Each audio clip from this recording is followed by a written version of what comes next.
The small town of Willow Creek was a quiet place where life moved at a slow, predictable pace. Children played in the fields, elders sat on their porches, and the town's biggest problem was the occasional broken fence or missing livestock. But all of that changed one fateful night. It was a chilly evening when 12-year-old Emily Carter vanished without a trace. She had gone to the corner store to buy some candy, but she never came home. Her mother, Sarah, waited by the door, her hands shaking as she dialed the police.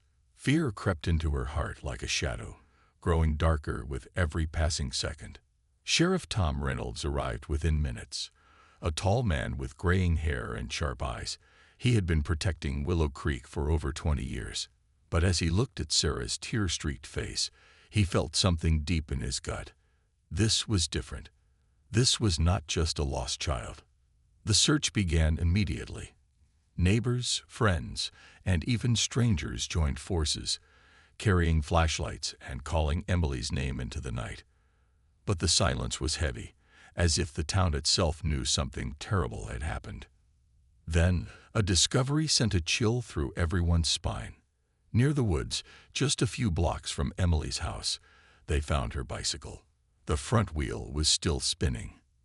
It was as if she had been taken in the middle of riding. But there were no footprints, no tire marks, nothing. Sarah collapsed onto the ground, sobbing. Sheriff Reynolds clenched his fists. He had seen many things in his career, but never had he felt this powerless. The next morning, the town awoke to a grim reality. Emily was still missing, and fear had gripped every household. Parents refused to let their children go outside. Doors were locked, and whispers filled the streets. Then, a note appeared. It was placed at the entrance of the sheriff's office, written in red ink. "She is not the first. She will not be the last." The sheriff felt the weight of those words like a punch to the chest. This was not a random crime. This was something bigger, something far more sinister. And Willow Creek was no longer the safe town it once was. The town of Willow Creek had never known true fear until now. Emily Carter was still missing, and the note left at the sheriff's office had turned their worst nightmare into reality. This was not just about one missing girl. Someone was watching, waiting, and planning their next move. Sheriff Tom Reynolds sat in his office, staring at the blood-red words on the note. His mind raced through every possibility. Was it someone from the town? A stranger passing through? The lack of clues made it even worse. Just then, Deputy Mark entered, his face pale. "Sheriff, you need to see this." Tom followed him outside, where a small crowd had gathered near the town's water tower. His stomach dropped when he saw what they were looking at. Another note. This one was written in the same red ink and was pinned to the tower's base. It read, "You are running out of time." Panic spread through the crowd. People started whispering, fear tightening its grip on them. "We need to find Emily now." Someone shouted. "Who's doing this?" Another voice asked. The sheriff turned to his deputies. "Search the area. Check every building, every abandoned house, every dark corner. I want this town locked down." As officers moved, a scream cut through the air. Everyone turned toward the woods, where a woman had collapsed, pointing at something on the ground. Sheriff Reynolds rushed over. His heart pounded as he saw what she had found. Emily's backpack. It was covered in dirt, torn at the edges, as if someone had dragged it through the forest. Inside, they found her small notebook, her handwriting shaky on the last page. "Someone is following me. I don't know who. I'm scared." Tom gritted his teeth. Whoever took Emily wasn't just hiding. They were playing a game. And the clock was ticking. A heavy silence fell over Willow Creek as the sheriff held Emily's torn backpack. The girl's last words in her notebook burned into his mind. "Someone is following me. I don't know who. I'm scared." Sheriff Tom Reynolds had seen many things in his career, but this was different. This was personal. Someone had taken Emily and was taunting them, daring them to find her before it was too late. He turned to his deputies. "We're going into the woods. Spread out. Look for anything. Footprints, broken branches, any sign of where she might have been taken. Deputy Mark nodded, loading his shotgun. "If that sick bastard is still out there, we'll find him." The townspeople watched in fear as the officers entered the dark forest. The sun had started to set, casting long shadows over the trees. Every step felt heavier, every sound more threatening. Then they found something. A small piece of fabric, Emily's shirt, torn and caught on a branch. Sheriff Reynolds' stomach tightened. They were getting closer. Suddenly, a sound echoed through the trees, a rustling noise. Something, or someone, was moving nearby. "Stay sharp," Tom whispered, raising his flashlight. The beam of light cut through the darkness, but nothing was there. The forest seemed to breathe around them, alive with unseen eyes. Then, out of nowhere, a scream. Not Emily's. It was Deputy Ryan. The team rushed toward the sound, their hearts pounding. They found Ryan lying on the ground, his face pale with shock. "As someone was watching us," he gasped. "A shadow. It was just there. Then it vanished." Sheriff Reynolds looked around, his grip on his gun tightening. He could feel it too. They were not alone. And whoever was hunting Emily was now hunting them too. The air in the forest was thick with tension. The officers stood in a tight circle, their flashlights cutting through the darkness. But it felt useless. Something, or someone, was out there, watching them, just beyond the light. Sheriff Tom Reynolds knelt beside Deputy Ryan, whose face was still pale with fear. "What did you see?" he asked, his voice calm but firm. Ryan swallowed hard. It was just a shadow at first, but it was tall. Too tall. It moved between the trees like it wasn't even touching the ground. A cold chill ran through Tom's spine. Was this some kind of trick? Or had they just stumbled upon something far worse than a kidnapper? "We keep moving," Tom ordered. "If something is out here, we find it. If Emily is out here, we bring her home." The team pushed forward, their boots crunching against fallen leaves. The deeper they went, the more the trees seemed to close in around them, like a trap tightening its grip. Then Deputy Mark froze. "Sheriff, look." Tom followed his gaze and felt his blood turn cold. A clearing lay ahead, and in the middle of it stood an old wooden cabin. The structure was half collapsed, its roof caved in, its windows shattered. It looked abandoned, but something about it felt wrong. As they stepped closer, the door creaked open, as if inviting them inside. Sheriff Reynolds exchanged a glance with his deputies. Guns ready. Stay sharp. They entered. The air inside was stale, filled with the scent of mold, and something else, something metallic. Blood. Then they saw it. Chains hung from the ceiling.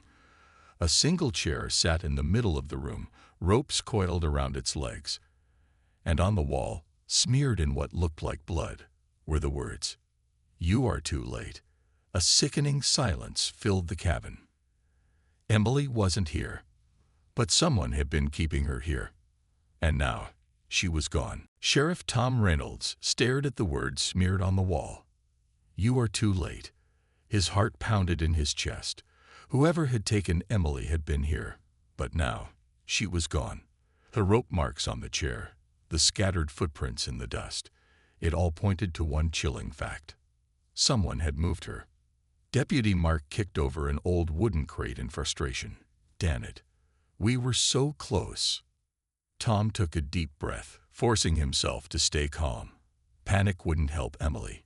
He scanned the room, looking for any clue the kidnapper might have left behind. Then, in the farthest corner, something caught his eye. A small object, half buried in the dirt. He picked it up. A key. It was old and rusty, with a tag attached. Scribbled in faded ink was a single word. Sanctuary. What the hell does that mean? Ryan muttered. Tom's mind raced. Sanctuary. That word sounded familiar. And then it hit him. An old church, long abandoned, sitting on the outskirts of town. It hadn't been used in years, but if someone wanted to hide a girl, It was the perfect place. He looked at his team. "We're going to the church. Now." The officers hurried out of the cabin and back into the woods. The night had grown colder, and the wind whispered through the trees like a warning. As they neared their patrol cars, something made them stop in their tracks. Footprints, fresh ones, leading from the cabin, but not away from it. No, they were circling it, like someone had been watching them the whole time. A twig snapped. Tom spun around, gun raised, but there was nothing there, just darkness. A low, distant laugh echoed through the trees. It was deep, inhuman, and it sent a chill down their spines. Something was very, very wrong. But there was no time to think about it now. Emily was still out there, and if they didn't move fast, she might not be alive for much longer. The sheriff's patrol cars tore through the empty streets of Willow Creek, racing toward the abandoned church on the outskirts of town. The air felt heavier now, thick with an unnatural silence. Even the usual night sounds, crickets, rustling leaves, had disappeared, as if the world itself was holding its breath. Sheriff Tom Reynolds gripped the steering wheel tightly, his knuckles turning white. The rusty key with the word sanctuary lay on the seat beside him. Whoever took Emily had left it behind on purpose. A warning, a challenge. The old church finally came into view, standing tall and lifeless against the moonlit sky. Its stained glass windows were shattered, the wooden doors slightly ajar. Tom stepped out of the car, shotgun ready. His deputies did the same. "No sirens," he whispered. "We go in quiet." As they approached the entrance, a faint sound echoed from inside. A girl crying. Emily.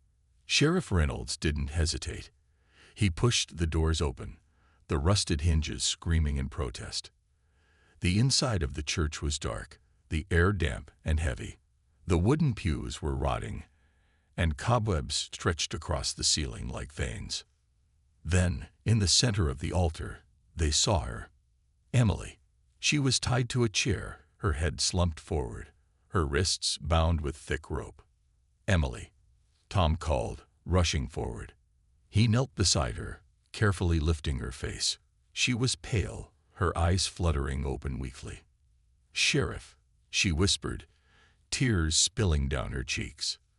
"You're safe now," he assured her, beginning to untie the ropes. "We're taking you home." Then, a sudden click. A metal door slammed shut behind them, and a voice echoed from the shadows. "You shouldn't have come here." The deputies spun around, guns raised, but there was no one in sight, just the flickering candles lining the walls. A slow, deliberate chuckle filled the air. And then, from the darkness, a figure stepped forward. Tall, unnaturally tall. Its face was hidden beneath a hood, but its eyes, glowing, soulless, inhuman, locked onto them like a predator watching prey. Tom's breath caught in his throat. They hadn't just found Emily. They had walked into a trap. The church was deathly silent, except for the slow, deliberate footsteps echoing from the shadows. Sheriff Tom Reynolds kept his shotgun raised, his heart pounding in his chest. The figure stepped closer. Its tall, hooded form seemed unnatural, almost stretching beyond human proportions. And those eyes, cold, glowing, unblinking, pierced through the darkness like a predator toying with its prey. Emily whimpered, gripping Tom's arm. Don't let him take me." "Not gonna happen, kid," Tom whispered, steadying his aim. Deputy Mark tightened his grip on his pistol. "Who the hell are you?" The figure didn't answer. Instead, it reached out a long, skeletal hand and pointed at Emily. "She belongs to us," the voice rasped. It wasn't just one voice. It was many, layered on top of each other, as if 100 whispers spoke at once. Tom felt his blood turn ice cold. "You're not taking her," he said firmly, stepping between the creature and Emily. "I don't care what you are. You're not walking out of here with her." A low chuckle vibrated through the church walls. The candles flickered violently, casting monstrous shadows across the room. "Then you die here." The lights went out. The room plunged into darkness. Then, chaos. The creature moved fast. Too fast. Something slammed into Deputy Ryan, sending him crashing into the pews. Mark fired his gun, but the bullets vanished into the blackness, hitting nothing. Tom grabbed Emily and pulled her close. "Stay behind me." A clawed hand lashed out from the shadows, barely missing Tom's face. He swung his shotgun around and fired. Boom. The blast illuminated the church for a split second, just enough to see it. The hood had fallen back. The thing wasn't human. Its skin was stretched too tightly over its skull. Its mouth split wide into a grin that was too long, too unnatural. Its eyes burned like dying embers, and it was still smiling. Then, it laughed.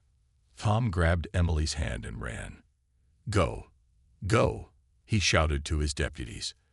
They sprinted toward the doors, but the creature was behind them.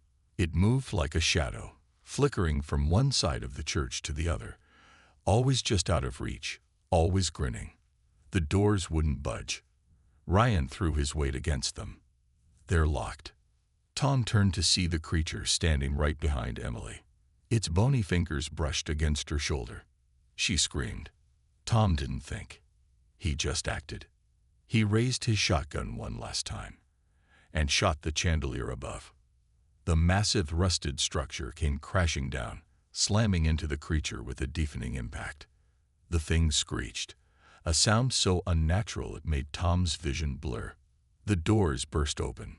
"Move!" Mark shouted. Tom grabbed Emily and bolted through the doorway, the cold night air hitting them like a shockwave.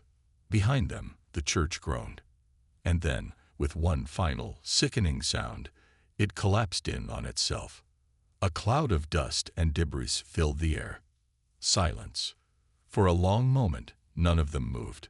Then, Emily sobbed. She threw herself into Tom's arms, crying into his chest. "It's okay, kid," he whispered, holding her tight. "It's over." But deep down, he wasn't so sure. Because as they stood there, watching the ruins of the church smolder in the moonlight, Tom swore he heard something. A whisper, a laugh, and the words that sent a chill down his spine. "We will always come back."